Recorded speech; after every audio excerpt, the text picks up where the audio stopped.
ये सरकार जाने वाली है और आप देख लेना महाराष्ट्र का परिणाम जो भी आएगा, उत्तर प्रदेश के मुख्यमंत्री उसके बाद बचेंगे नहीं, उनकी कुर्सी नहीं बचने वाली। केवल आपको प्रमाण नहीं दिया अधिकारियों ने, और जिन्हें 22 का चुनाव याद होगा, 22 का चुनाव भी हमारे आपके प्रत्याशी लगभग जीत गए थे। जिन्होंने बैलेट वाले वोट देखे होंगे वो जानते होंगे कि बैलेट में बीजेपी से दुगने वोटों से जीते थे। जब इन्हें लगा कि ये चुनाव हाथ से निकल गया तो बेईमानी कर करके इनको हरा दिया था। याद है कि नहीं याद है? मामूली वोटों से हारे। लेकिन इस बार तो लग रहा है कि यहां पर रिकॉर्ड बनने जा रहा है। इस बार पहले से ही बीजेपी को पता लग गया कि यहां से रिकॉर्ड मतों से जीतने जा रहे हैं।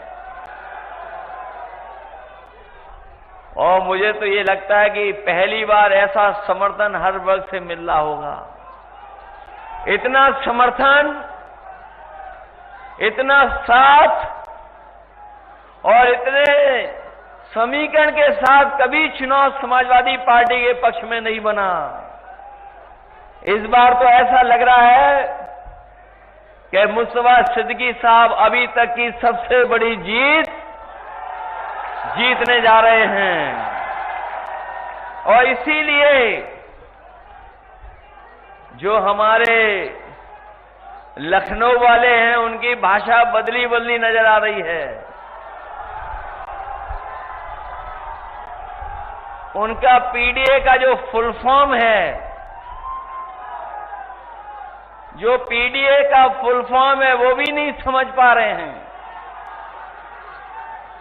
पीडीए में ये एच कहां से आ गया हमें नहीं पता। और जो पीडीए का फुल फॉर्म बता रहे हैं, कम से कम डीएपी का ही फुल फॉर्म बता के चले जाते। ये जो पीडीए को बुरा भला कह रहे हैं वो नकारात्मक लोग हैं, वो निगेटिव लोग हैं। उनके एनडीए की शुरुआत भी एन से निगेटिव से होती है।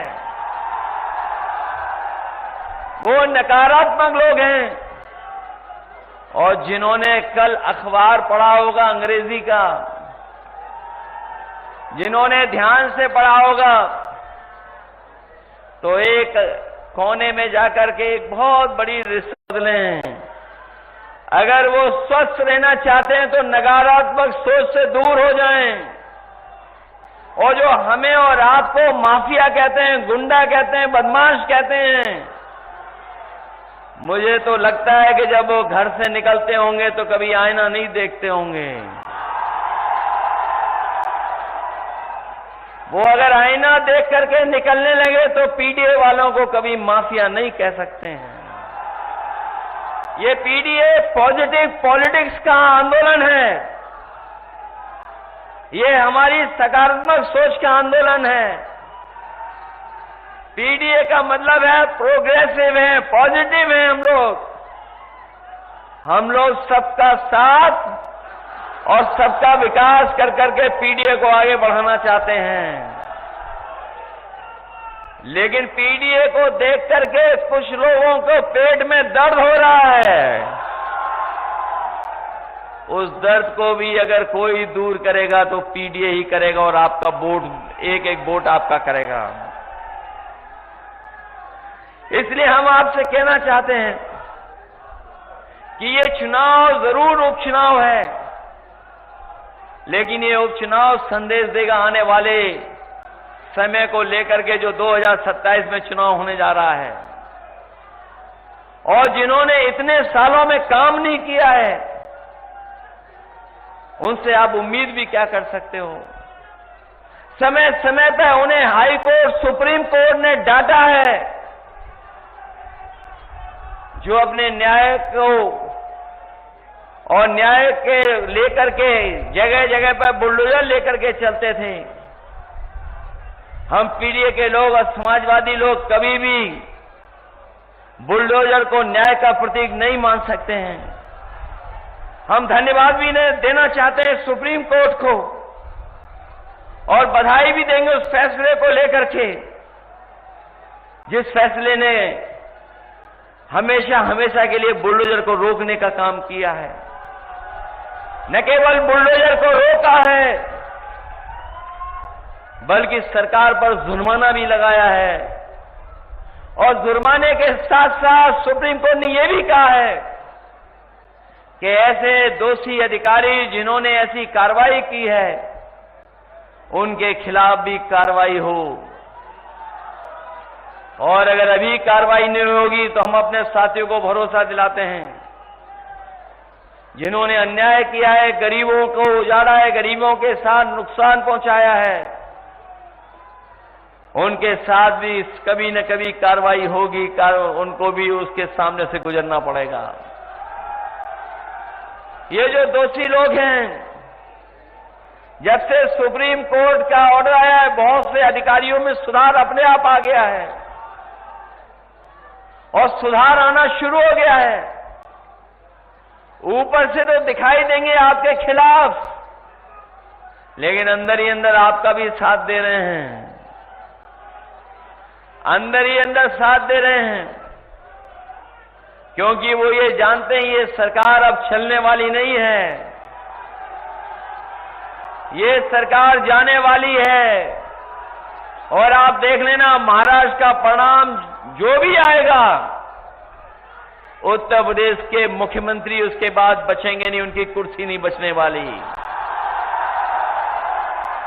और अगर हम लोग परसेंटेज के हिसाब से सोचें तो 100 में 100 सीटें ये हारने जा रहे हैं, और अगर गिनती में हिसाब किताब लगाओगे तो 9 में 9 सीटें ये हारने जा रहे हैं इस बार।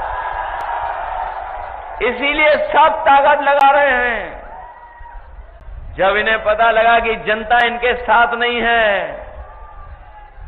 तो थोड़ा बहुत अधिकारियों के माध्यम से भी डरा रहे हैं, धमका रहे हैं, लेकिन वो जानते हैं जनता का जो समर्थन है उससे न केवल सरकार डरी हुई है बल्कि उनके भाषण सुनोगे तो वो खुद भी हिले। उपलब्धि यही है कि किसानों को संकट में डाल दिया, नौजवानों की नौकरी और रोजगार छीन लिया, महंगाई बढ़ा दी। जहां त्योहारों पे हम लोग खुशियां मनाते थे, इस बार दुखी होकर के त्योहार मनाना पड़ा।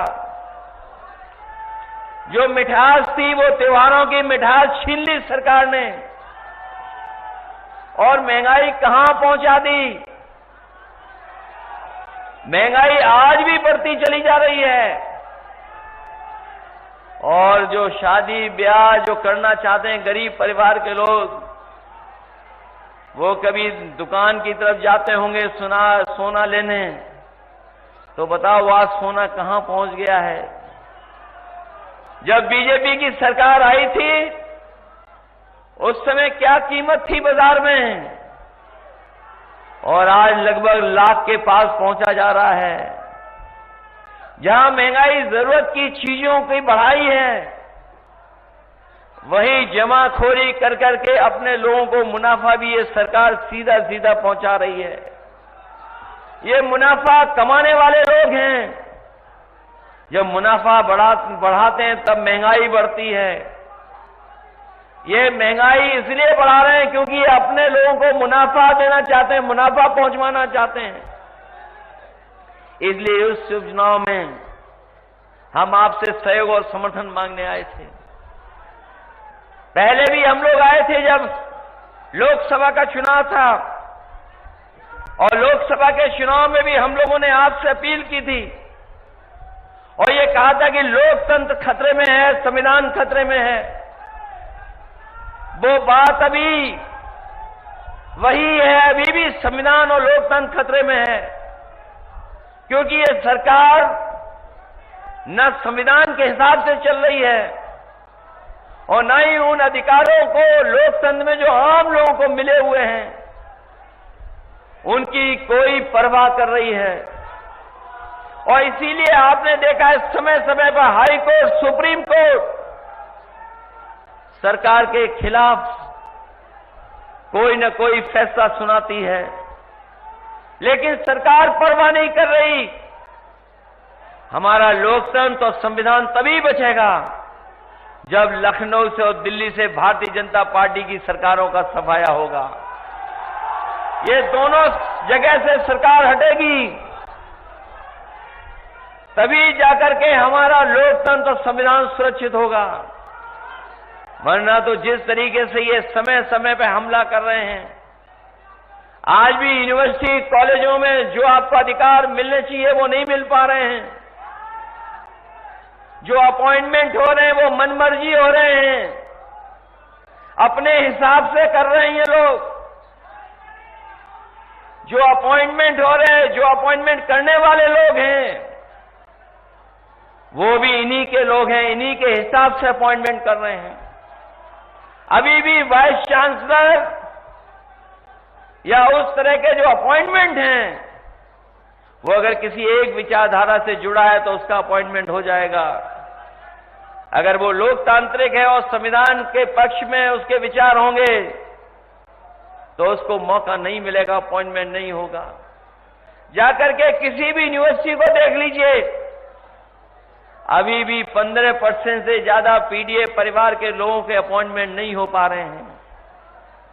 जो सेंट्रल यूनिवर्सिटीज हैं या स्टेट यूनिवर्सिटी हैं, आज भी वहां पर जो प्रोफेसर्स हैं, जो नौकरियां हैं, वो 15% से ज्यादा पीडीए परिवार के लोगों को नहीं मिली हैं। अभी भी उनके साथ भेदभाव हो रहा है। और अभी हाल में ही हम लोगों ने उपचुनाव में देखा कि ये सरकार बीएलओ से लेकर के अधिकारियों तक में पोस्टिंग में भेदभाव कर रही है। इन्होंने सूचियां मंगवाई और पूरी देखी एक साथ कि इसमें बीएलओ जो सबसे छोटा कर्मचारी अधिकारी है, कहीं कोई पीडीए परिवार का तो नहीं अपॉइंट हो गया। अगर कोई पीडीए परिवार का था तो उसे तुरंत हटा दिया गया। न केवल बीएलओ स्तर पर भेदभाव किया है, बल्कि ऊपर जो बैठे अधिकारी उनमें भी भेदभाव किया है। और आज भी अगर आप देखोगे तो हर स्तर पर भेदभाव का सामना करना पड़ रहा है। ये लोकतंत्र के पक्षधर लोग नहीं हैं, ये संविधान पर चलने वाले लोग नहीं हैं। इसीलिए पिछले चुनाव में भी, आज भी मैं कहता हूं कि संविधान हमारे लिए संजीवनी है। संविधान ही हमारी ढाल है जो हमारी समय समय में मदद करता है। संविधान ही हमें सुरक्षा देता है, संविधान ही हमें शक्ति देता है, और संविधान ही हमारा रक्षा कवच बनकर के हमारी समय समय पर मदद करता है। ये वही संविधान है जो बाबा साहब भीमराव अम्बेडकर जी ने दे करके हमारे आपके अधिकारों को सुरक्षित बनाने का काम किया है। और मैं कहना चाहता हूं कि संविधान और हमारा पीडीए की लड़ाई लगातार चलती रहेगी जब तक हम लोगों को सम्मान नहीं मिलेगा, हक हमें नहीं मिलेगा। लगातार हम लोग इसी रास्ते पर चलते रहेंगे। इसलिए हम आपसे जरूर ये उपचुनाव में कहने आए हैं कि ये कोई चुनाव मामूली चुनाव नहीं है। पूरी ताकत भारतीय जनता पार्टी लगाए हुए है। अपने सभी नेताओं को, जो बड़े बड़े नेता हैं, उन्हें भी भेज रही है। कई ऐसे लोग भी आ रहे होंगे मैदान में जिन्हें कुछ मिलना ही नहीं है कभी, और जो बड़ी बड़ी बातें कर रहे हैं, जो वो बड़ी बड़ी बातें कर रहे हैं, हमें और आपको कभी कभी माफिया अपराधी कहते हैं। अगर इलाहाबाद और प्रयागराज की केवल 2 घटनाओं की जांच हो जाएगी तो भारतीय जनता पार्टी से लेकर के बहुत सारे अधिकारियों की अपने आप पोल खुल जाएगी। ये लोग जो बड़ी बड़ी बातें कर रहे हैं, समय आने पर इनकी पोल भी खुलेगी, कोई बचा नहीं पाएगा इनको। और जिस तरीके से अधिकारियों के माध्यम से चुनाव में हेरा फेरी या परिणाम में फेरबदल किया जाता है, हम लोगों को याद है पिछले लोकसभा चुनाव में कई सीटें हम लोग जीत गए होते, लेकिन इनके अधिकारियों ने और मिलकर के कुछ लोगों ने हेरा फेरी की, जिसकी वजह से कुछ सीटें हम लोग मामूली मामूली वोटों से हार गए। लेकिन इस बार हमारा कार्यकर्ता सावधान भी है और मैं आपको सावधान भी करने के लिए आया हूं कि आप लोग पूरी जिम्मेदारी के साथ, पूरी सावधानी के साथ अपना वोट डालने का काम करना। और अगर ये रोके भी आपको, तो ऐसा तो नहीं है कि आप लोग वोट डालने के लिए रुक जाओ। मैं आपसे कहना चाहता हूं कि अगर एक बार रोकें तो दोबारा आप लोग वोट डालने जाना। अगर दूसरी बार भी रोकें तो तीसरी बार भी जाना, लेकिन अपना वोट डाल करके जरूर आना। वोट डालने जाओगे आप लोग, सब लोग। और अगर ये रोकें तो रुक तो नहीं जाओगे। आपके किसी के कार्ड तो नहीं ले लिए पुलिस वालों ने, अधिकारियों ने? सुनने में आ रहा है कई जगह पर वो गरीबों से कार्ड ले रहे हैं, दबाव बना रहे हैं। लेकिन मैं जानता हूं फूलपुर के लोग बहादुर लोग हैं, ये कार्ड और डरने वाले लोग नहीं हैं, क्योंकि इन्होंने हमें बेईमानी से पिछला चुनाव हरवाया था। हम लोगों को जीत का प्रमाण पत्र मिल जाता, लेकिन इन्होंने जीत का प्रमाण पत्र हम लोगों को नहीं लेने दिया। इसलिए इस चुनाव में कोई गलती मत करना, कोई भूल चूक ना हो इस चुनाव में। और एक और है लखनऊ वाले जो बड़ी बड़ी बातें करते हैं आकर के, बहुत बड़ी बड़ी बातें करते हैं वो आकर के।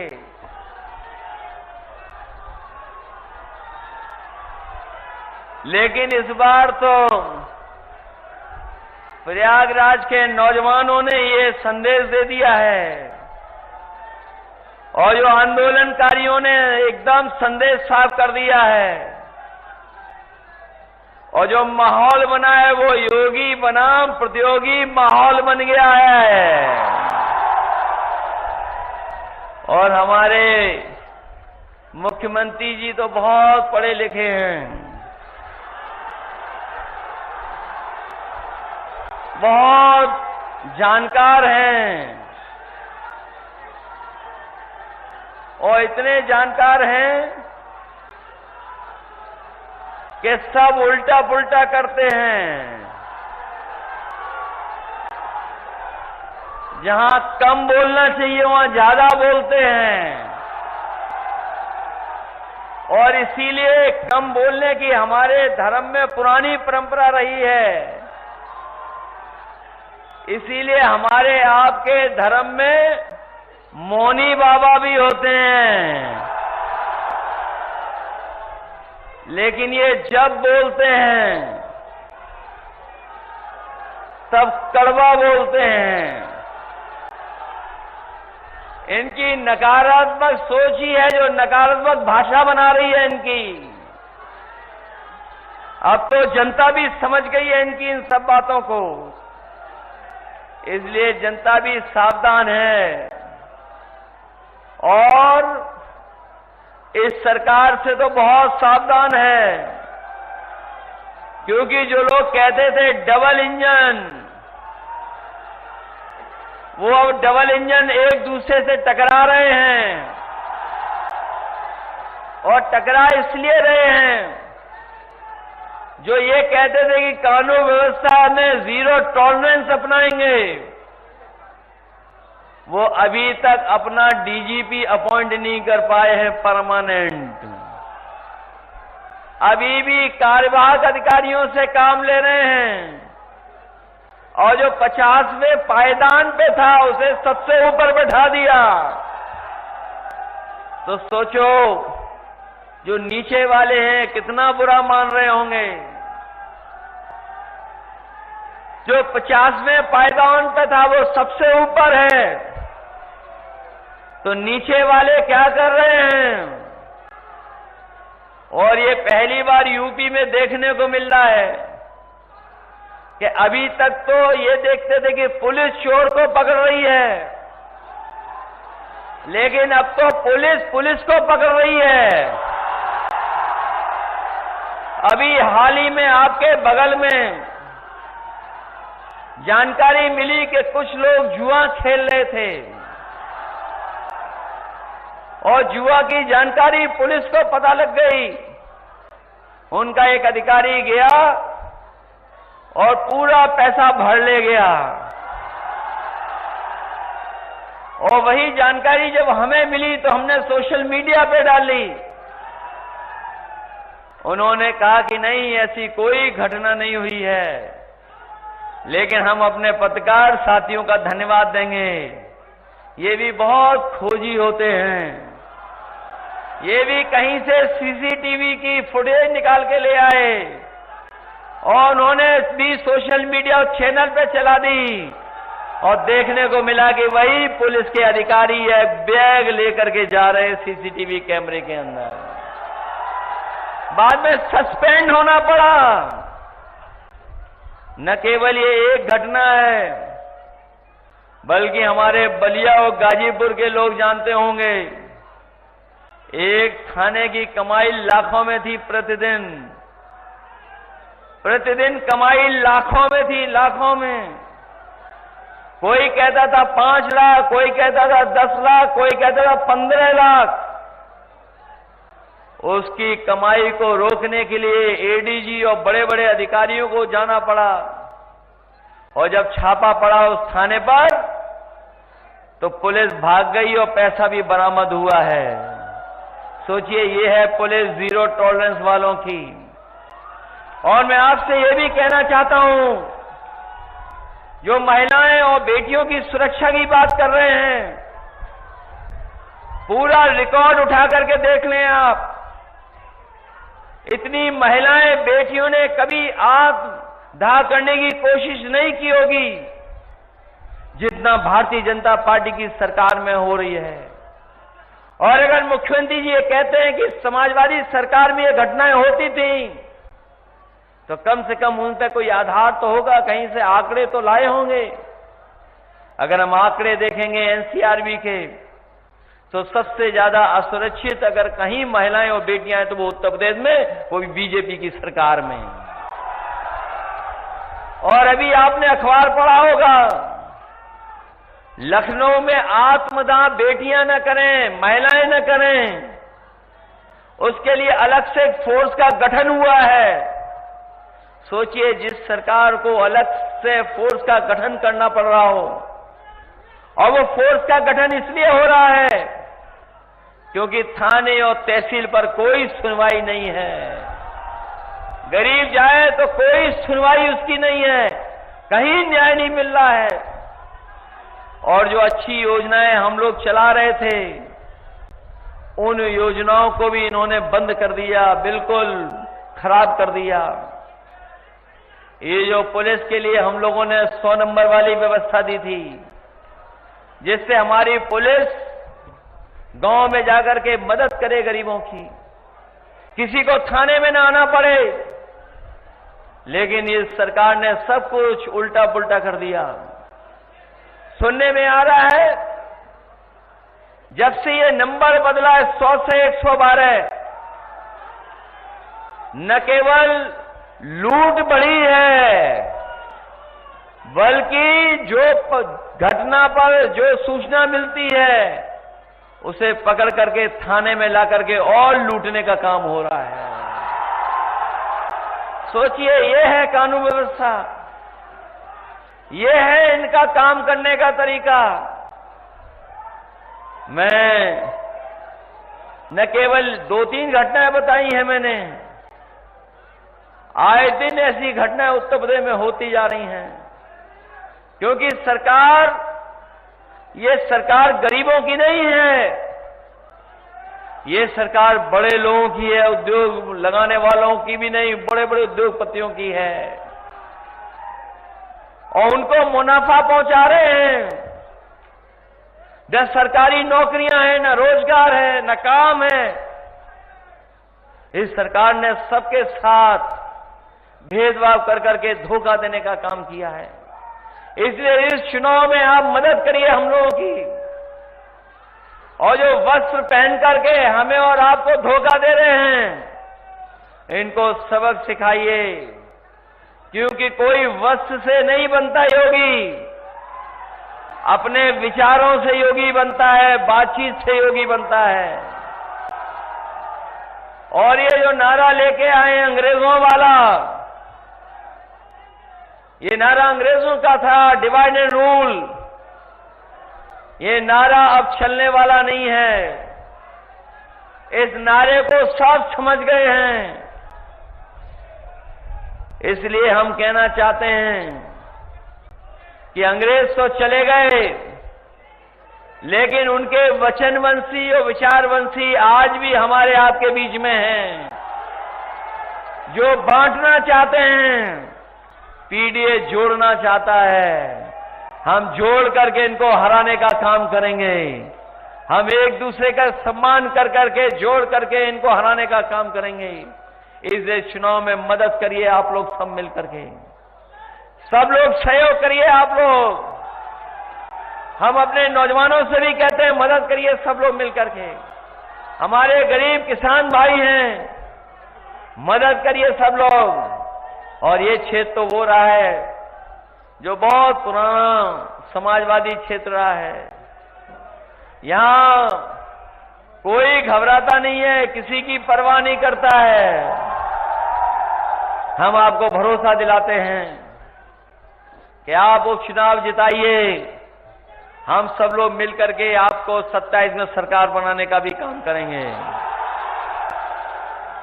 और जिस तरीके से हम लोग जोड़ने का काम शुरू किए हैं, लगातार जोड़ते रहेंगे और जोड़ करके इनको हराने का काम करेंगे। इन्हीं शब्दों के साथ हमें पूरा भरोसा है कि कांग्रेस पार्टी और समाजवादी पार्टी के नेता कार्यकर्ता मिलकर के हमारे मुस्तफा सिद्दीकी साहब को ऐतिहासिक वोटों से जिता करके भेजेंगे। इसलिए जिताइए और मदद करिए आप लोग, यही मैं आपसे कहना चाहता था।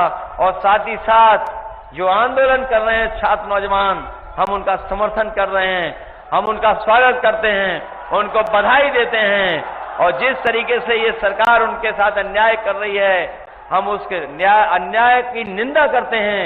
ऐसा कभी नहीं हुआ होगा कि दिव्यांग लोगों की भी बैसाखी छीन ली जाती हो, बेटियों बहनों के लिए महिला पुलिस न बुलाई जाती हो।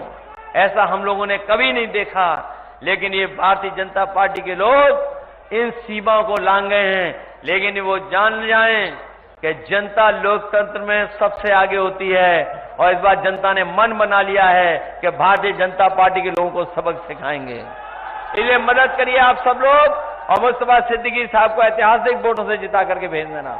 बहुत बहुत धन्यवाद।